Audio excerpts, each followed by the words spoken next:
এটি বারে এসেছেন এবং এমপিদের কাছে করেছেন, কোনোখানে গিয়ে তার মা এই সুরাহাটা করতে পারেনি। একটা ছোট্ট বিষয়, আমাদের উকিল পার্কে আমরা বলি আমাদের জেলার চোখ। আমাদের জেলায় যে সমস্ত সমস্যার সমাধান করেন তারাই করেন, এবং আমরা কোনো জায়গায় কোনো সমস্যায় পড়লে তাদের কাছে গিয়ে আমাদের এই সুরাহা করতে হবে।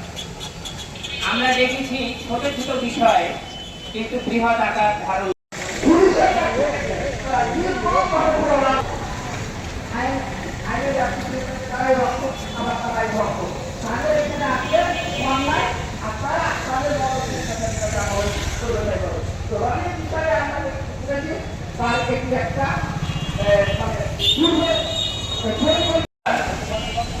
একটা বিষয়কে নিয়ে বাবলু, সে একজন ব্যবসায়ী, সে ব্যবসা করে, কাঁচামালের ব্যবসা করে এবং পুরাতন বাজারে তার সাথে আমার সাক্ষাৎ হয়।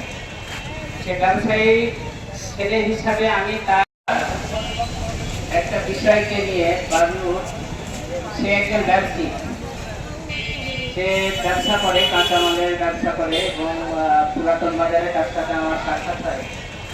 সে ব্যবসায়ী ছেলে হিসাবে আমি তার নিয়ে বিভিন্ন দিকে বিভিন্নভাবে কথা হয়েছে।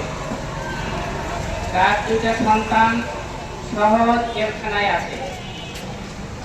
তো সেই ছেলে দুটা ছোট, স্কুলে পড়ে।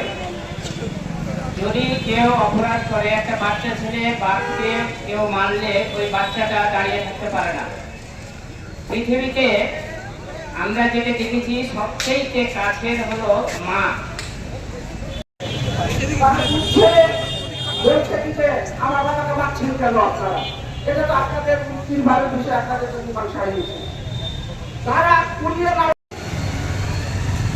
এই উকিলবার তাদের আইনের জায়গা থেকে তাদের স্বেচ্ছাচারিতা অনেক কিছু করে, যেটা সাধারণ মানুষের জন্য তাদের কাছে চিঠি হয়ে দাঁড়াইছে। আমি খেয়াল করে দেখেছি জেলা সেক্রেটারি, অত্র এলাকার মা বোন ও ভাইরা, আসসালামু আলাইকুম ওয়া রাহমাতুল্লাহ। নিশ্চয় আপনারা অবগত আছেন 17 মে একটি ক্ষুদ্র বিষয় নিয়ে এখানে আমাদের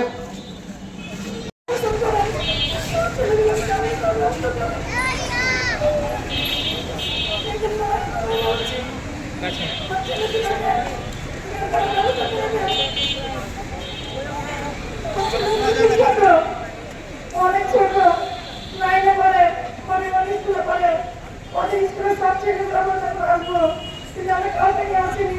আমার একটা ছেলে জীবন নষ্ট করে, আমার ছেলে জীবন নষ্ট করে তাই না।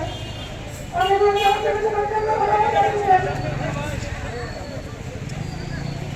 প্রেক্ষাপটে আইনজীবীরা একটা টর্চার সেল তৈরি করেছে, যে সেলে জনসাধারণের কোনো ক্ষমা নাই, জনসাধারণ ক্ষমা পায় না।